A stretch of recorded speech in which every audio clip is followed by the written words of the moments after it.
आज मैं आपको एक कहानी सुनाने जा रही हूँ जिसका शीर्षक है शेर कैसे बना माँ दुर्गा का वाहन। तो चलिए शुरू करते हैं। शेर के माँ दुर्गा का वाहन बनने की कहानी तब तक शुरू होती है जब देवी पार्वती घोर तपस्या करके भगवान शिव को पति के रूप में पाने की कोशिश कर रही थीं। सालों तक जप करने के बाद माता पार्वती को भोले भंडारी अपनी पत्नी के रूप में अपना लेते हैं। इस बीच तपस्या की वजह से माँ पार्वती का रंग काफ़ी काला पड़ गया था। एक दिन ऐसे ही बातचीत के दौरान भगवान शिव माँ पार्वती को काली कह देते हैं। यह बात उन्हें पसंद नहीं आती है। वो नाराज होकर दोबारा तप करने के लिए चली जाती हैं। एक दिन बाद घूमते घूमते एक शेर घोर तप कर रही माँ पार्वती के पास पहुंची।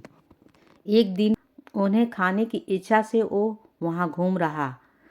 माँ को तप में लीन देखकर शेर भी वहीं इंतजार करता रहा। देवी का इंतजार करते करते सालों बीत गए। शेर माँ पार्वती की तेज की वजह से उनके पास नहीं पहुंच पाता था। कोशिश करता है और असफलता हाथ लगने पर दोबारा लौटकर कोने में बैठ जाता है।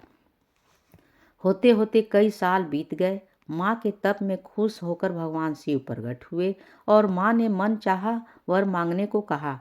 देवी पार्वती अपना गोरा रंग वापस चाहती हैं। भगवान ने आशीर्वाद दिया और वहां से चले गए।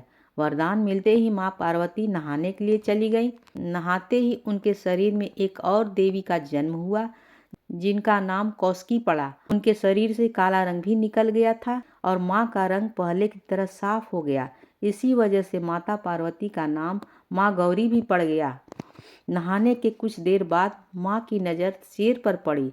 शेर को देखते ही उन्होंने भगवान शिव को याद किया और शेर के लिए भी वरदान मांगा।